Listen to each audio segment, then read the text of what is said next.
कुम्हार की कथा। कई सालों पहले की बात है।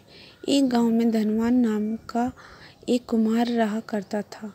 दिन में वह मिट्टी के बर्तन बनाता था और जो भी पैसे मिलते थे उनसे शराब खरीद कर पी लेता। एक रात वह शराब के नशे में अपने घर लौट रहा था। वह इतना नशे में था कि ठीक से चल भी नहीं पा रहा था। अचानक उसका पैर लड़खड़ाया और वह ज़मीन पर गिर पड़ा। ज़मीन पर कांच के टुकड़े पड़े थे।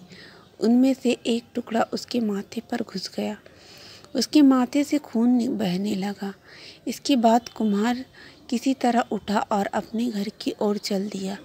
अगले दिन जब उसे होश आया तो वह वैद्य के पास गया और पट्टी करवा कर दवाई ली। वैद्य ने कहा, घाव गहरा होने के कारण इसे भरने में समय लगेगा। पूरा भर जाने के बाद भी इस घाव का निशान नहीं जाएगा। इसके बाद कई दिन बीत गए। अचानक उसके गांव में सूखा पड़ गया। सभी लोग गांव छोड़कर जाने लगे।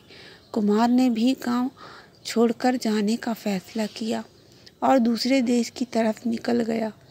नए देश में जाकर वह राजा के दरबार में नौकरी मांगने गया।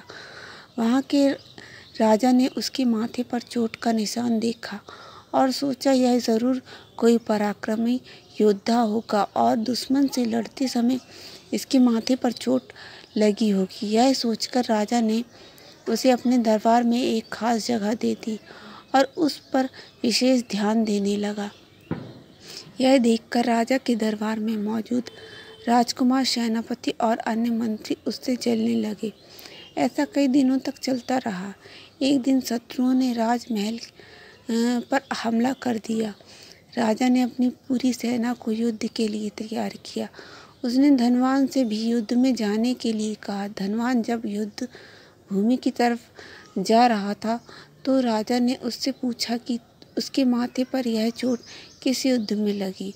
इस पर कुम्हार ने सोचा कि अब वह राजा का भरोसा जीत चुका है और अब अगर वह राजा को सच बता देगा तो कोई समस्या नहीं होगी। यह सोचकर उसने राजा से कहा, राजन, मैं कोई युद्ध नहीं करता हूँ, नहीं, मैं तो एक साधारण कुम्हार हूँ। यह चोट मुझे किसी युद्ध में नहीं बल्कि शराब पीकर गिरने के कारण लगी है। कुम्हार की यह बात सुनकर राजा को बहुत गुस्सा आया। उसने कहा, तुमने मेरा विश्वास तोड़ा और मुझे छलकर दरबार में इतना ऊंचा पद पाया। निकल जाओ मेरे राज से। कुम्हार ने राजा से बहुत मिन्नत की। उसने कहा कि अगर उसे मौका मिले तो वह युद्ध में राजा के लिए प्राण भी दे सकता है। राजा ने कहा, तुम चाहे जितने भी वीर और पराक्रमी हो, लेकिन तुम सूरवीरों के कुल से नहीं हो।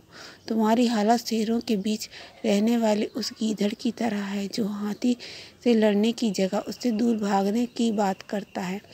मैं तुम्हें जाने दे रहा हूँ, लेकिन अगर राजकुमारों को तुम्हारा राज पता चल गया तो वो तुम्हें मार डालेंगे। इसलिए कहता हूँ कि अपनी जान बचाओ और भाग जाओ।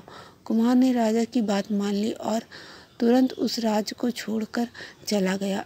इंसान की असलियत ज़्यादा दिन तक छुप नहीं सकती। एक ना एक दिन राज खुल ही जाता है।